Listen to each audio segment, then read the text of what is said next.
She don't need a hood nigga in her life no more. She need a nigga like me in her life. How deep is your love for me? Tell me what it's gonna be until you see yourself with a nigga like me on the low dose so your friends won't know you're creeping. How deep is your love for me? Yeah, tell me what it's gonna be. Yeah, you know what I mean? She need to be with a nigga like me. She don't need to be fucking with Diamond. Diamond is catching bodies. He ain't doing nothing but drawing more attention to the block. She might as well be with me. You know what I mean? I'm just chilling. You know what I'm saying? I need a woman that can turn my house into a home. And now she's single with no kids. Why is she fucking with Diamond? Diamond out here catching bodies, and he fucking with the correctional officer. See me? I'm chilling. I'm on a live. I ain't out in these streets. I ain't ripping and running. I ain't drowning niggas. I ain't doing none of that. I'm chilling. Hit that like button. Hit that subscribe button if you do the channel. I'm Mo.J. We're about to talk about Janard and his story and how did he make it through episode 9? Did he really show some changes, some growth pause? And is his character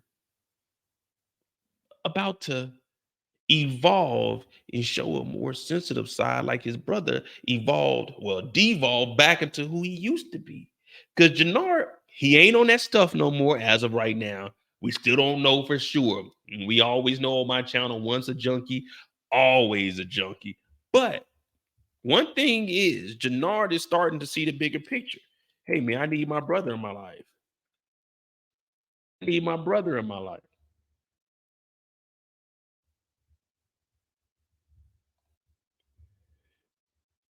Forrest owes us an explanation of how D-Mac came back.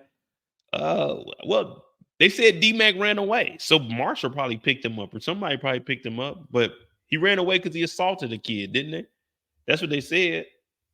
They said they was whooping his ass in there too.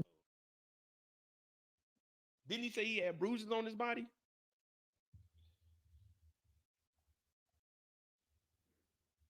Yeah, I agree, JH. I know he's gonna stick around, but I want to see because if they got the King Kilo situation going on,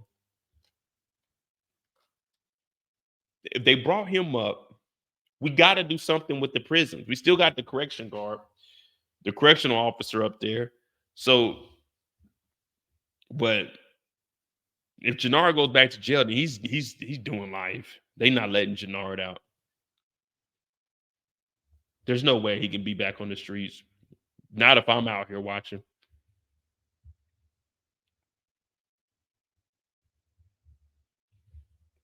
All right. Now we get to see the other side of the story. Well, Janard pulls up on his brother.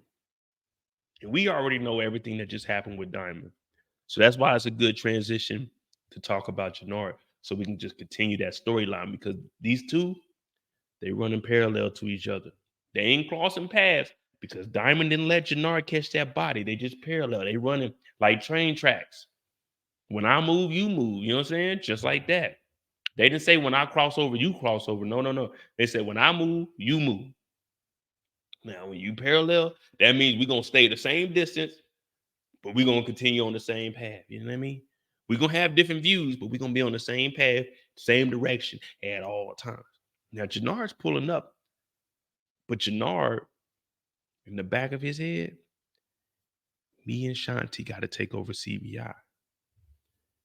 When he started to realize, though, CBI, yeah, yeah, everyone says that Janard was running CBI for 15 years, right? Janard was running CBI for 15 years. But when we seen how he's running CBI, he was running CBI with Vic. The first time we seen Janard was a busted up drug deal. I wouldn't even call it a deal. It was an exchange in a warehouse. You know what I mean? It wasn't even a deal. It was just an exchange. He's starting to come to the realization that, man, this CBI shit, it's only a couple of people that can run it. Tommy, Diamond, Mo, maybe. Like, it ain't as easy as people think it is. But he's trying to get back in his brother's good graces because also he let him back into CBI. And the reason he's starting to be like this and having more feelings towards his brother is because Shanti is talking bad to him. At least with Diamond, he spared him last season, gave him in his own territory, let him get his own crew. This whole thing that Shanti got going on, you remember that thing I was talking about being parallel to his brother? She trying to do some crossover shit. She trying to do some crossover shit. You know when you get to that train, it's a train crossing, they let the ding, ding, ding, ding, the gate go down. She want the gate to be open.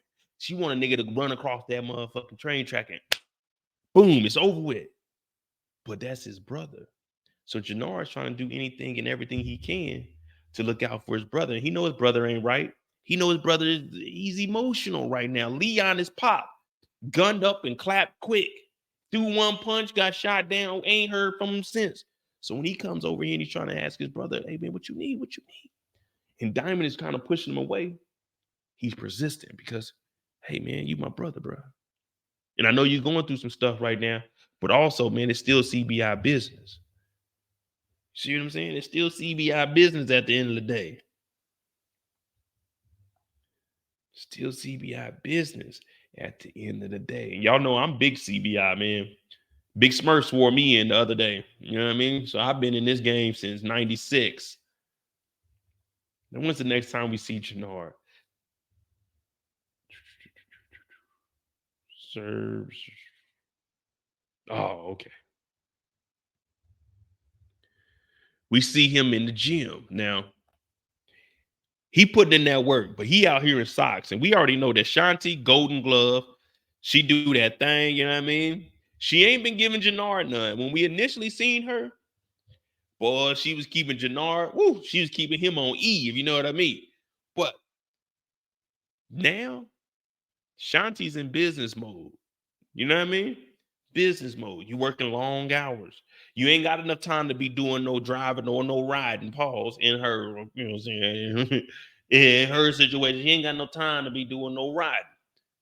So that gas tank that Janard got is starting to fill up. He's starting to be clear-headed and level-minded. But for her, what we do? We in third gear now because we know that she just made a deal with Shanti.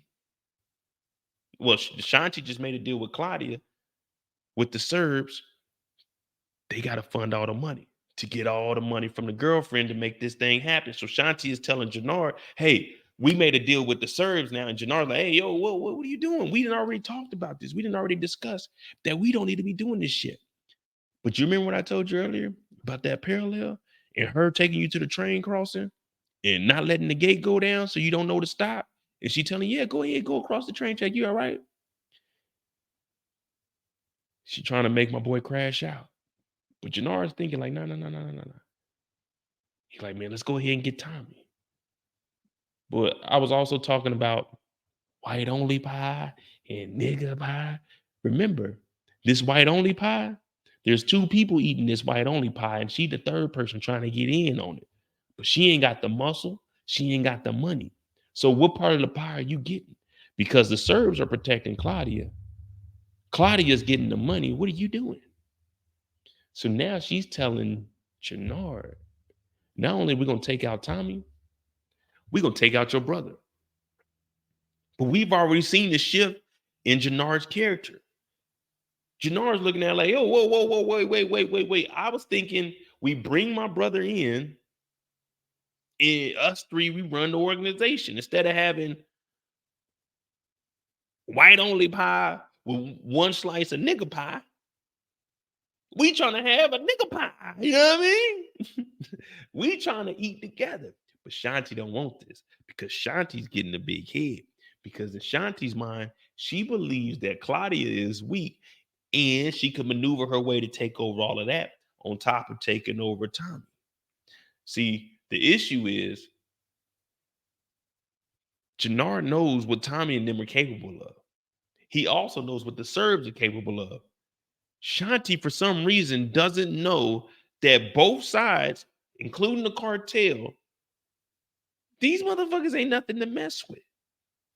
See, Shanti, it looks good on paper. You know, if I come in here and I tell y'all, all right, listen, DJ Envy has brought me in and we about to be investing in houses. Now, on paper, it says, if you give me $5,000 today, what is today, November 3rd?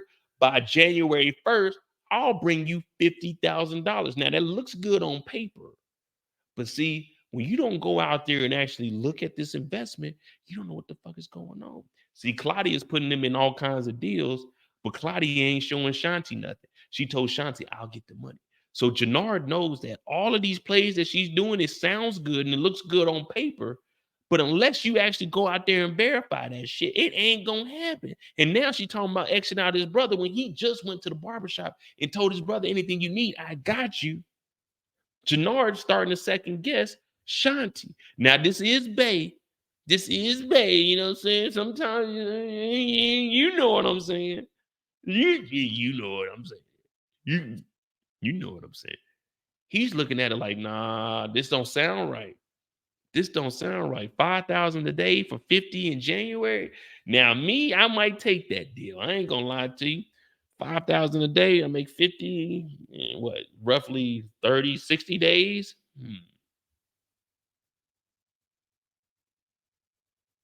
Do you take Cash App or Zelle?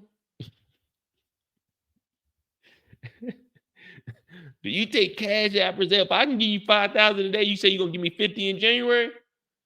It sounds kind of scammy. But you know, I do need some winter tires. All right, 5 bands bet. You said 50? $50,000, right? USD. Don't be coming back with no 50,000 pesos. 50,000 USD. All right, deal. But all this sounds good. But Janard, he's sober. And the good thing is he's actually exercising. So he's sweating everything he got out of his system. What up, Tamika?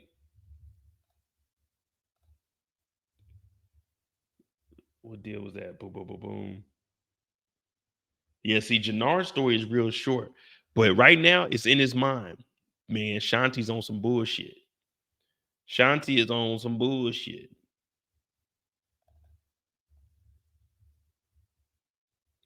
Now, Janard, the only thing he does is show up and he basically says, listen, that's my brother.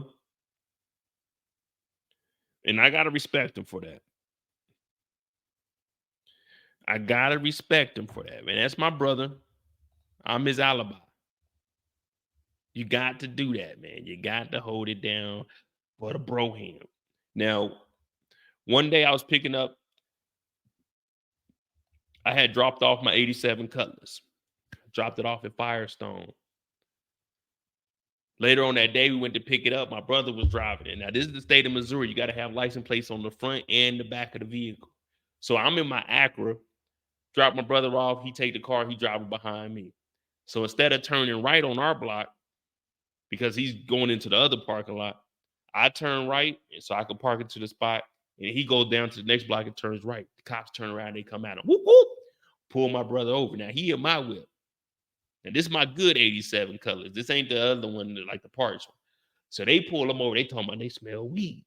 Now, my brother don't smoke. I think my brother's on like, was he 16 at the time? He's either 16 or like 17, maybe.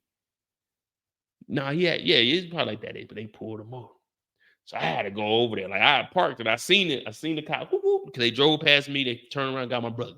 So I go over there. They got my brother on the hood talking about when they smell weed and shit. They trying to check the car. So I'm like, nah, there ain't no weed in that car, man.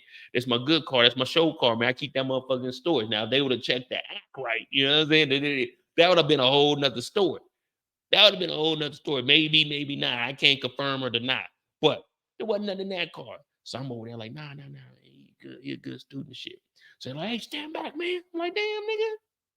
First thing I do, call mom. Hey, ma, they got in. They talking about they smell weed in the car. She called a lawyer. We get the lawyer on the phone. Boom, boom, boom. They head over and everything. Long story short, they were just harassing my brother. The cop ended up having like a history of, you know what I'm saying, fucking harassing people, but nothing ever came out of it. You know what I'm saying? They end up dismissing the tickets and everything. But you got to have an alibi. You got to be quick on your toes. So when Janard did that, I was like, yeah, that's right. That's what you do. You got to look out for your brother. Right or wrong, you got to look out for him. Now, my brother like killed an old lady or something. It's like, hey, bro, I ain't got nothing to do with that. I can't cover for you because I ain't going to jail for no shit like that. But like, you know what I mean? So when Janard did this, I was like, cool. But that's what I was saying about him being parallel to his brother. They not crossing paths. being parallel is a good thing. It's just like if you take two magnets, you just put them together, you put that south and that south. Boom, boom, boom, boom. You know what I mean? Just that magnetic energy. You know, then we ain't gonna cross, we're gonna stay the same distance. But we working together to move forward. You see what I'm saying? I've been using that train so y'all can understand that, hey, we just like train tracks. Oh, don't you know that's the sound of the man? Get back, working on the chain gang. And now he finds out that his brother then killed the parole officer. Now he done found out his brother also wants him to find out who then popped little Leon. It's a lot of shit. So Janard is starting to open up towards his brother, and he's starting to look at Shanti like, man, Mo always says this, and this is exactly what Janard is thinking right now. Put a won't they do it? Put it, won't they do it in the chat? Oh yeah. I got a lawyer on standby, Mr. Bear. I got 2 lawyers. I already told y'all about Cecil Williams. Any traffic tickets, you need anything off your record, call Cecil Williams. He'll show up, go straight to the judge, Mickey Mouse tie on. He don't give a fuck, but he gonna get you off your case. Oh yeah. So my mom was a paralegal. Before she started working at Hallmark. My pops, he was a captain at the county jail, so I knew people. You know what I mean? It's all about networking. It's never what you know, it's who you know. You see what I'm saying? It's not what you know, it's who you. So yeah, I had lawyers on standby. So growing up, I mean, like we wasn't rich or anything, but shoot, my mama worked for some rich people, and then shit. So they were always cool. Like we would go up to the law firm on the weekends. My mom would be working extra overtime and shit. Me and my brother be running around. She was on like the 15th floor. Me and my brother just run around the whole office. But yeah, man. Good times, man. That's what I remember. That's back when it was before it was AT&T, it was Southwestern Bell, and they had the building right next to my mama's building. So we look outside, you see the big Southwestern Bell little logo that they had. Yeah, man, that was a good time. So as I got older, I still knew the lawyers and stuff. So the first time I ever got into stocks, I was I 14? No, I was 15. I had turned 15 because I was working at the movie theaters, and I saved up $500. And one of the lawyers gave my mom. It was a guy that was an accountant, so he gave my mom his information, and he helped set up my first broker's account at 15. Now I put $500, and I think I may have made like $1,700 over like 7 years or something. But I mean, it was cool. That was my first time ever like experiencing stocks, but I ain't know nothing about it.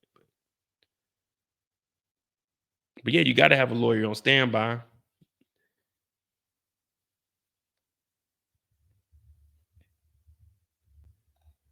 Join your live at 6. Hold on, what time is it? 3:20, 4:20. Oh yeah, I'll probably be done by then because that'll be what, like 11:20. Because I wasn't trying to stay on here long, and Janard's story is short. So what we gonna do? Because this is Janard's story, we already know he about to go down there. We done got all sidetracked and shit. What are we talking about? Oh, Janard doing the alibi. Janard doing the alibi. So I thought that was dope. You know what I mean? Like, shit, you looking out for your brother, but then you just looked out for your brother. Like, man, I don't know what happened for your brother to tell you I didn't kill the parole officer. Nigga.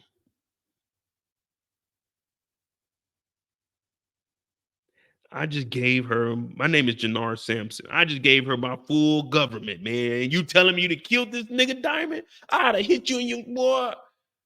I'd have punched your ass, Diamond, but that ain't gonna get us nowhere right now, man. And now on top of that, he's like, let's go catch another body. I need you to roll with me.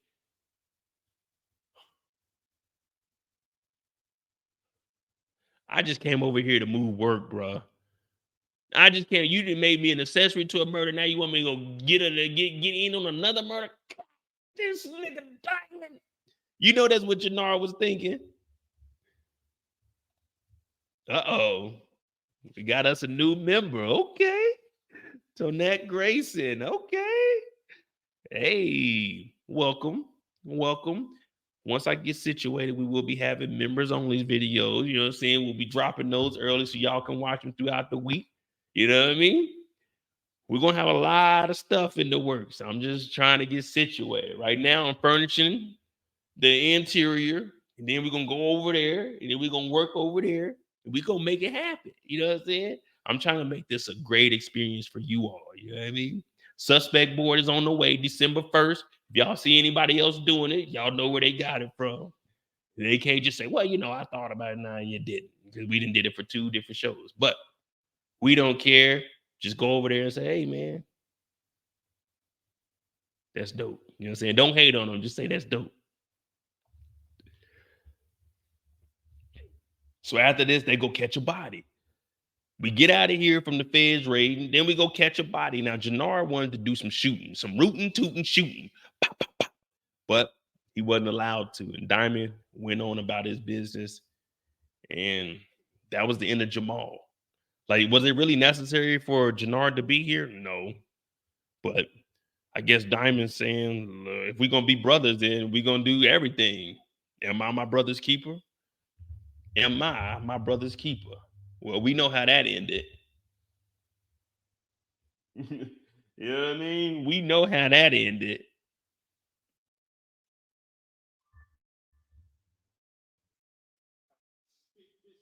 It's bigger than Nino Brown. Yep. And that's Janard's story, man. Janard didn't really have much this week. I know Shanti's trying to flip him, turn him against his brother, but we ain't going for that. We ain't going for that. Not today, not tomorrow, not never. Never, ever, ever, ever get on my level. All right. Who we got? Who we got next, y'all? Who we got? So we did the two brothers, pause. The two brothers, who we got? We got the Flynn family, we got Tommy, so that's 2, 3, and then the administrative group. Because Miguel's story, we'll do Miguel's story, like that'll be a mixture of Tommy, him and Maria, JP and D-Mac, that'll kind of be on Tommy's story. We'll just throw them in at the end. So yeah, we got, well, Miss Cheryl was Vic. Candy said Cloudy and Vic. All right, I like Cloudy. Frosty the Snowman.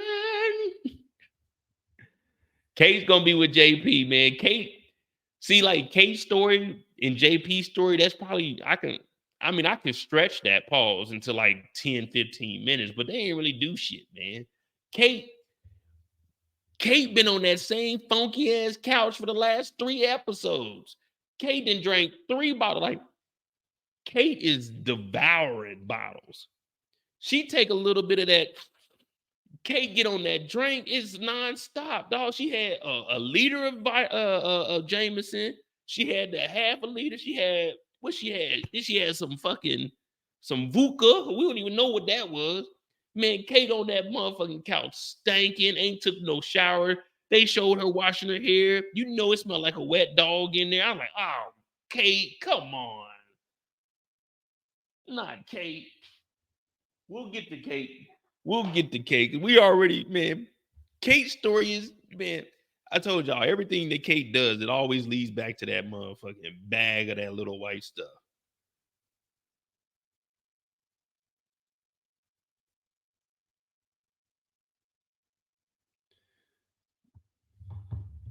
Yeah, I'll give y'all. I'll give y'all a rant. Let me see. I got some water. I can do the JP voice. Well, I could try to.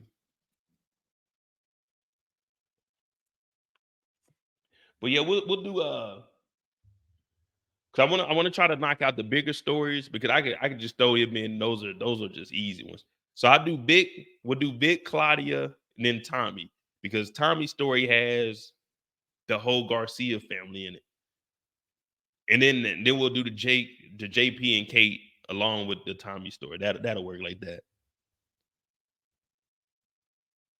I'm trying to see. Yeah, we'll do that. We'll do that. We'll do Vic and then the Feds. We'll do Vic, Feds, Claudia, then Tommy. Bet.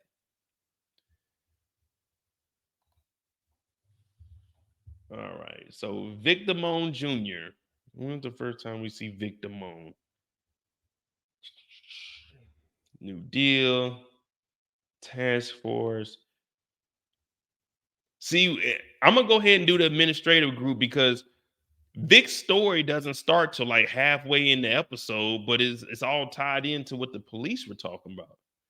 Because remember, they do the task force and they say they want to set up the apartment. So we don't even see Vic until they start the task force to try to get Vic to put the damn bug in the place.